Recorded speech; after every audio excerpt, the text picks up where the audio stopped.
Okay. 3, 2, 1. Here comes.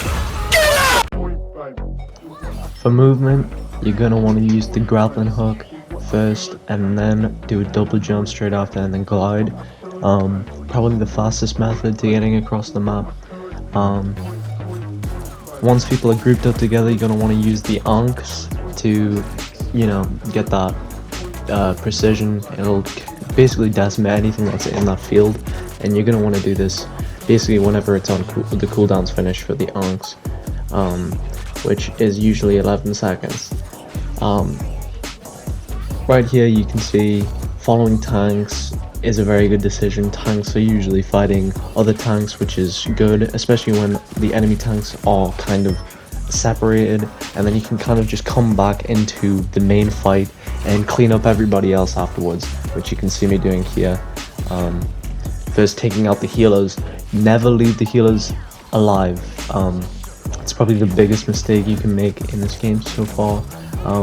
You want to clean up the healers and the tanks most of the time, because they, the health that they have is a lot, and healers can just regenerate everybody so quickly.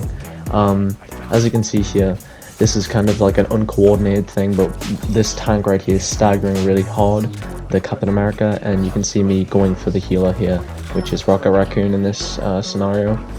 Groot, once again, they're basically just coming in one by one because they're panicking, and you can kind of use this to your advantage. You can see me putting the ankhs there. If you hit someone with an ankh, that's actually a lot of damage in of itself. Iron Man is actually a pretty big issue for Moon Knight, but as you can see here, I'm making one mistake, which is not using an ankh next to a wall. See, I've just placed an ankh there, but it's too late because the healer's already there. It's basically, people are unkillable basically with their healers around. So you basically just want to use that to your advantage and take the healers out. You see I'm going for Adam first, boom, he's dead. And now we can take out everybody else.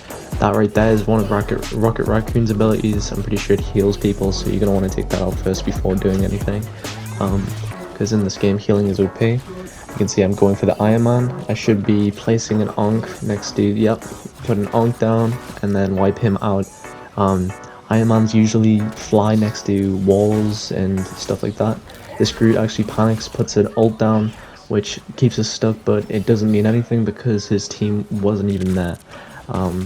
Which was, this is just me getting lucky with other players, I guess, not knowing what they're supposed to be doing, but you can kind of use this to your advantage if the enemy team is not good at the game.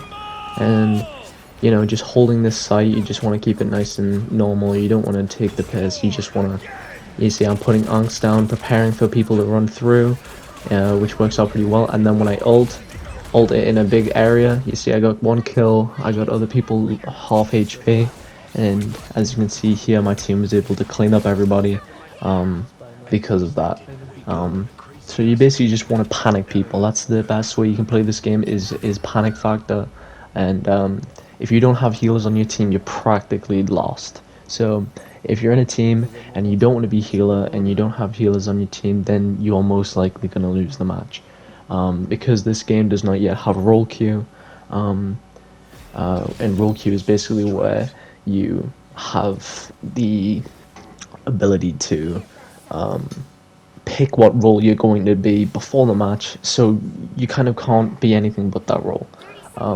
In this match, I actually got a team up with Cloak and Dagger, which is one of Moon Knight and Cloak and Dagger's abilities, and you're going to want to, usually if you're playing Moon Knight, you're going to want to need that, because by pressing triangle Y on your controller, one of those buttons, you will be able to turn invisible, which is extremely useful, especially in a team-based game where you need to stay hidden. Here is a moment where, one of your best placements you can be as Moon Knight is on height. You're going to want height because places where you can put ankhs are incredibly useful.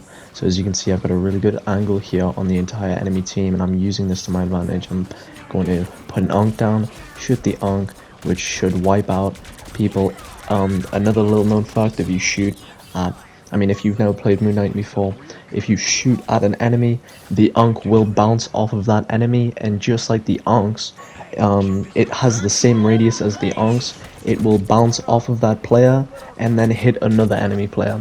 So if the tank is easier to hit, shoot at the tank, and the tank will kill his own teammates just by standing next to them, which is one of the most important things you can remember while playing Moon Knight.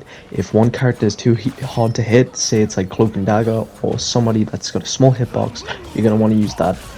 You can see here I'm using an ult in a small area. It works pretty well. I've killed 3 players with that ultimate. And then you can see here I'm just going for the Iron Man, which once again you're going to want to use Ankhs. You can see how Iron Man's sticking close to walls. He doesn't want to stray too far away because he doesn't want to get hit scanned. See, I put the Ankh down, which I ended up just kind of thinking he was going to die, which he didn't. So that was kind of my fault there. But we still killed him anyways, which is fine. Here, using the Ankhs again to try and get as much damage as possible. The enemy Groot is actually put a wall up, blocking the Hela from getting back out, which is, just another skill issue, which, is, not our fault. That's kind of like the Hela's fault. It's not the Hela's fault, it's kind of the Groot's fault. But her positioning was kind of bad to begin with, so as you can see here, the Thor has popped ult to try and get high ground. And with destructive environments, he's kind of removed that high ground that I once had, so now I'm just sticking here to the low ground, making sure that I'm going for the Iron Man, and I should be able to kill him pretty easily. And it's just if you can't hit an Iron Man by yourself without Ankhs and stuff, if he's not sticking close to walls, it's more of a skill issue than anything. But you can still kind of like, the only thing I have for that is just trying to train yourself to stick to high sensitivity.